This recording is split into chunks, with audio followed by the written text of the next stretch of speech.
Hello everyone. इस video में हम 8051 से रिलेटेड कुछ इंपॉर्टेंट क्वेश्चंस देखने वाले हैं।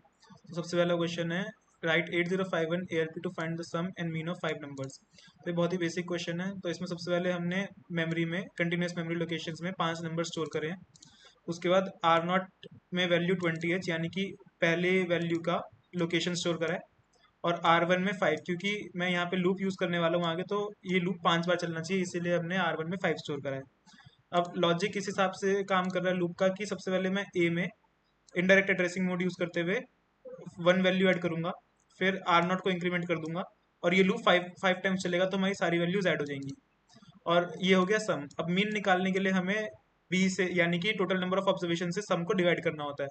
तो टोटल नंबर ऑफ ऑब्जर्वेशन है 5, और डिवीजन में हम सिर्फ 2 ही रजिस्टर यूज करते हैं। मैंने लास्ट वीडियो में बताया था, ए रजिस्टर और बी रजिस्टर। तो बी में हमने total number of observation store कर ली। तो उसके बाद हमारा आंसर जो है मीन, वो ए में आ जाएगा, और ए को मैंने R3 में, ए की वैल्यू को R3 में स्टोर कर लिया। तो हम इसका एग्जीक्यूशन देखते हैं अब, ये कोड काम कैसे कर रहा है देखेंगे। तो सबसे पहले हमने ये 5 वैल्यूज यहाँ पे आप देख सकते हैं, 20, 21, 22, 23, 24, 24H तक हमने 5 वैल्यू स्टोर कर लिए हैं, 1 से लेके 5 तक। उसके बाद हमने ये 2 वैल्यू स्टोर कर लिए हैं, 20H और 5H, R0 और R1 रिस्पेक्टिवली, इन दोनों में स्टोर कर लिया। उसके बाद हम आगे देखते हैं, तो ए में मैंने ऐड करा 20H पे जो वैल्यू है उसको।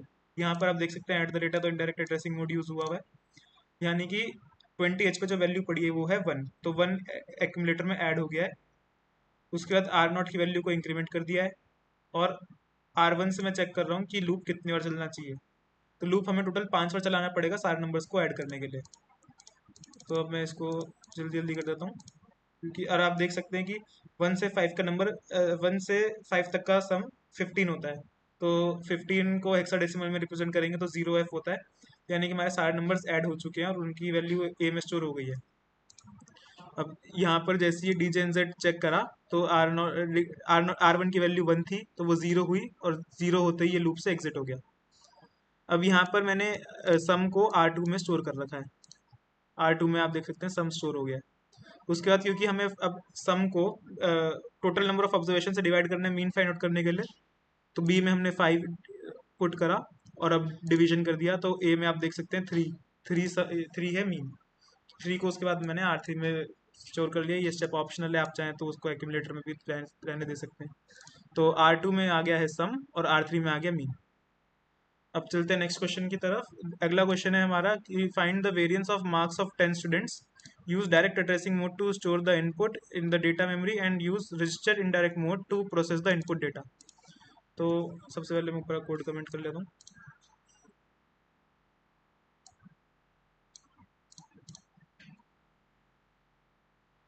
हम्म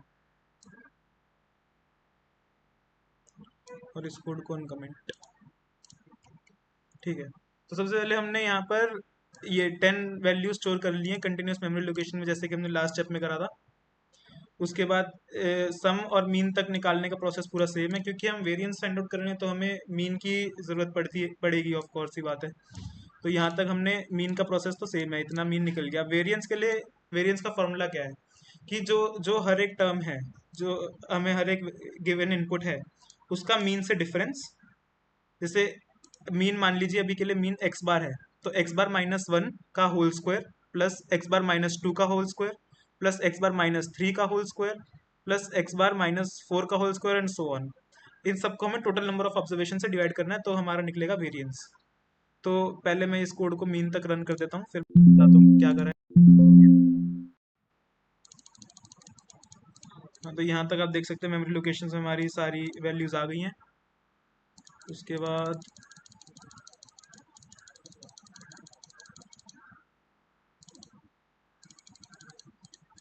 ये हमारा सम सम हमने फाइंड आउट करा है 1E है इन सब वैल्यूज का सम।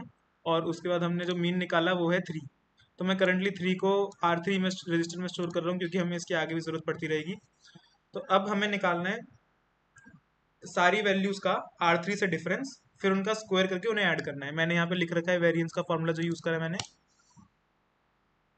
तो अब आगे चलते हैं, क्योंकि अब हमें वापस से, मैं इन्हीं लोकेशन पे वो वैल्यू अपडेट करूंगा। तो मैं R0 को वापस से 20H सेट कर रहा हूँ, और R1 को 10H।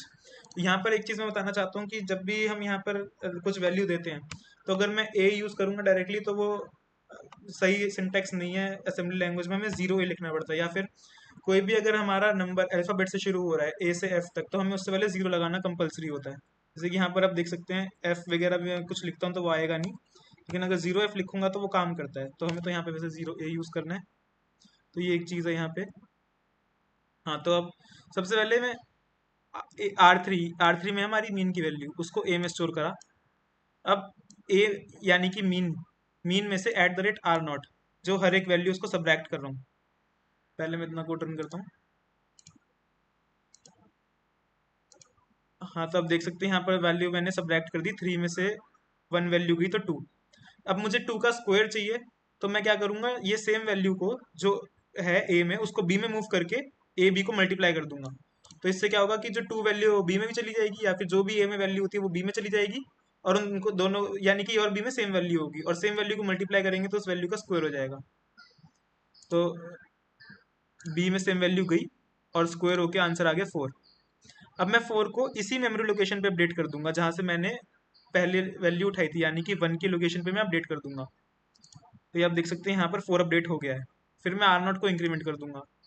अब आर आर नॉट आ गया 21 एच पे। अब जो 21 एच पे वैल्यू हम इसको प्रोसेस करेंगे, और इसका इसकी जो अपडेटेड वैल्यू होगी, यानी कि मीन माइनस ये वैल्यू का होल स्क्वायर, इस वैल्यू को हम इसी लोकेशन पे अपडेट कर देंगे। तो ये प्रोसेस कंटिन्यू करेंगे। तो मैं यहाँ पर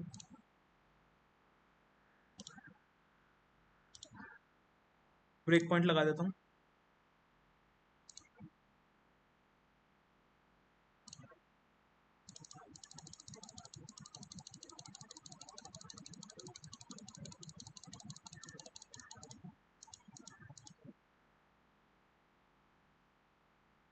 तो आप देख सकते हैं कि यहाँ पर अब सारी वैल्यूज अपडेट हो गई हैं।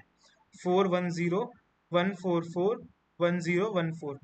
तो ये है हर एक वैल्यू का मीन से डिफरेंस करके जो स्क्वायर आया है, तो वो इसी लोकेशन पे अपडेट कर दिया मैंने। अब उसके बाद हमें इन सब का सम भी चाहिए होगा।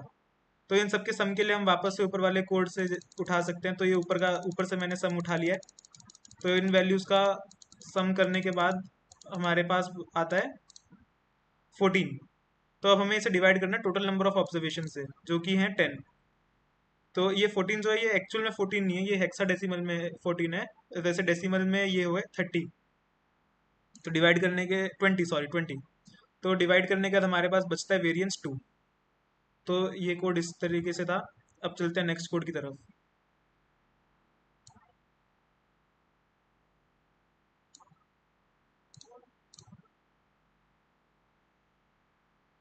तो नेक्स्ट कोड में हमें, आप देख सकते हैं क्वेश्चन में हमें निकालना है factorial of a number, and उसके बाद कॉम्बिनेशन और परम्यूटेशंस। तो सबसे पहले मैं बताता हूँ कि फैक्टोरियल कैसे निकालना है। सॉरी,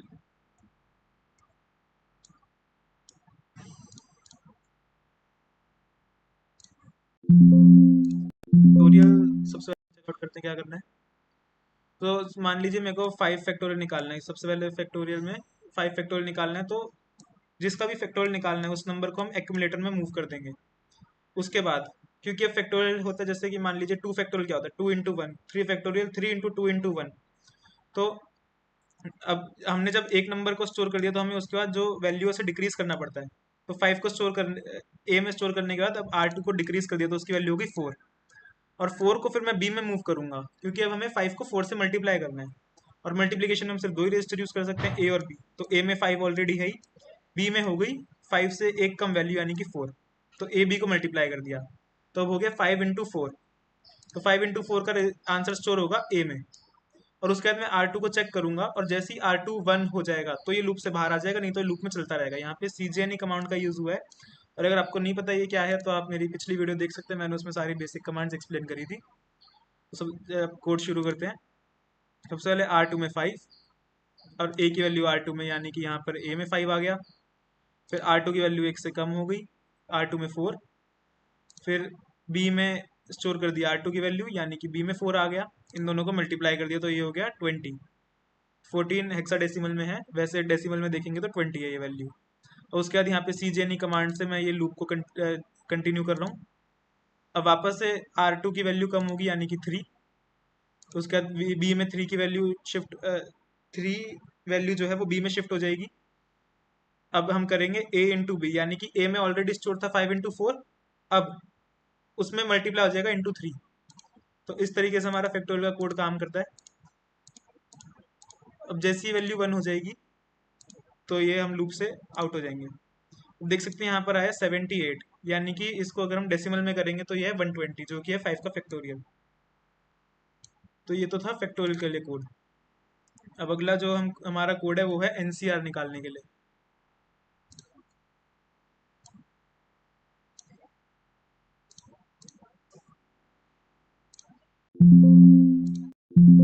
तो इसमें ये फैक्टोरियल वाला part as a function use करा है, मैं दिखाता हूँ वो कैसे होगा। तो सबसे पहले मैंने यहाँ पे n की वैल्यू मानी है 5 और r की वैल्यू मानी है 3। तो हमें पता है कि एन सी आर का फॉर्मूला होता है n factorial upon r factorial into n minus R factorial. तो सबसे पहले R2 में वैल्यू स्टोर करी 2, R2 में वैल्यू स्टोर करी 5, फिर हमने a कॉल कर दिया फैक्टोरियल। अब फैक्टोरियल फंक्शन है यहाँ पर वही ऊपर वाला फंक्शन, तो उसका आंसर जो स्टोर होता है वो हमारा एक्यूमुलेटर में होता है। ये अभी हमने पिछले कोड से देखा था कि फाइनल आंसर एक्यूमुलेटर में स्टोर था। जैसे ही हमने 2 फैक्टोरियल निकाल लिया, सॉरी 5 फैक्टोरियल निकाला, तो उसके बाद उस एक्यूमुलेटर में हमारा 5 फैक्टोरियल स्टोर हो गया था और उसको हमने R3 में मूव कर दिया। अब देख सकते हैं यहाँ पे R3 में 78 आ गया है। उसके बाद सिमिलरली 3 फैक्टोरियल भी हमने फिर, क्योंकि अब हमें R फैक्टोरियल चाहिए तो R की वैल्यू है 3, तो हमने R2 में 3 डाल दिया और फिर से फैक्टोरियल फंक्शन को कॉल कर दिया। तो ये वाला हमें फिर से जो फंक्शन है 3 फैक्टोरियल निकाल के रिटर्न कर देगा और उसकी वैल्यू होगी एक्यूमुलेटर में, और उसकी वैल्यू मैंने शिफ्ट कर दी है R4 रजिस्टर में।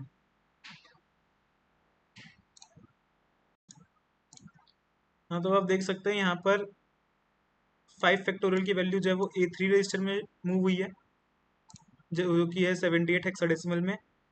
3 फैक्टोरियल का वैल्यू है वो A4 रजिस्टर में मूव हुआ है, जो कि है 6।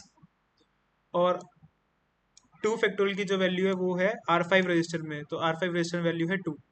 अब हमें निकालना है n factorial upon n minus R factorial into R factorial. तो सबसे पहले हमने n फैक्टोरियल को, जो कि है यानी कि हमारा 78 हेक्साडेसिमल में, उसको हम स्टोर कर लेंगे ए रजिस्टर में। जैसे कि आप देख सकते हैं हम ए रजिस्टर में 78 स्टोर कर लिया है। अब बी में हम R4 की वैल्यू स्टोर करेंगे। R4 में थी 3 फैक्टोरियल की वैल्यू, तो बी में 3 फैक्टोरियल की वैल्यू स्टोर करी और उन्हें डिवाइड मार दिया, तो हमारा आंसर आ गया 20। अब बी, अब इसी वैल्यू को 20 वैल्यू को हमें डिवाइड करना है n माइनस आर फैक्टोरियल से, जो कि है 2 फैक्टोरियल। तो 2 फैक्टोरियल की वैल्यू हम उठा लेंगे R5 से। R5 से वैल्यू उठा के हमने डिवाइड मारा तो आंसर आ गया 0a, 0 यानी कि 10। तो आपको पता ही होगा 5 से 3 की वैल्यू होती है 10। अब यहाँ पर हमने एसटीएम डॉलर इसलिए लिखा है कि अगर ये ना लिखा होता तो सीधा फिर, क्योंकि लाइन बाय लाइन एग्जीक्यूशन होता तो फैक्टोरियल वाला फंक्शन एग्जीक्यूट होने लग जाता, लेकिन हम नहीं चाहते ये हो, तो हम यहाँ पे एसटीएम डॉलर लिख देते हैं। एसटीएम डॉलर से क्या होता है, मैंने आपको पिछली वीडियो में बताया था, एक इन्फिनिट लूप की तरह होता है, हमारे प्रोग्राम को टर्मिनेट करने के लिए काम आता है। तो अब मैं एनपीआर का कोड नहीं बताऊंगा, एनपीआर का कोड आपके लिए होमवर्क है, इसी कोड में थोड़ा बहुत एडिट करना होगा तो एनपीआर का कोड बन जाएगा। तो that's it for today guys, हम अगली वीडियो में मिलते हैं। Thank you.